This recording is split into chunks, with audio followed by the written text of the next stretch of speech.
ஒரு கால் இல்லாத இளைஞன் ஒருவன் தனது அம்மாவுடன் வசித்து வந்தான். கால் இல்லாத ஊனமும் தனிமையும் அவனை வாட்டியது. ஒரு சமயம் அம்மாவோடு பேருந்தில் போகும்போது லேடிஸ் சீட்டில் அவன் அமர்ந்திருந்தான். அப்போது ஒரு பெண்மணி அவனை கண்டபடி திட்டிவிட்டாள்.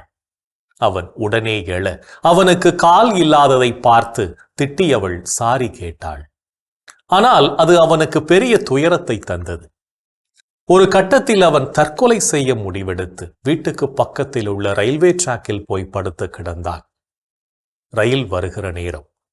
அந்த பகுதியில் பிச்சை எடுத்துக் கொண்டிருந்த ஒரு தொழு நோயாளி அந்த இளைஞனை பார்த்து ஓடி வந்து அவனை காப்பாற்றினான்.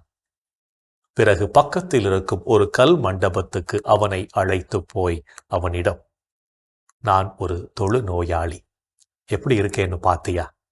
இப்படித்தான் அன்னைக்கு கூட ரயில்ல விழப்போன ஒரு குழந்தைய நான் காப்பாத்தினேன். ஆனா அந்த அம்மா வந்து குழந்தைய வாங்கிட்டு நன்றி சொல்லாம என்னை திட்டிட்டு போனாங்க. அவ்வளவு அருவருப்பா இருக்கேன்னா, அப்படிப்பட்ட நானே உயிரோட இருக்கும்போது உனக்கெல்லாம் என்ன இந்த கால் ஊனம் பெரிய குறையா என அறிவுரை கூறி அந்த இளைஞனின் நம்பிக்கையை தூண்டிவிட்டார். தற்கொலை முயற்சியை விட்டுவிட்டு வாழ்க்கையின் மீதான புதிய நம்பிக்கையோடு தொடங்கினான் அந்த ஊனமுற்ற இளைஞன்.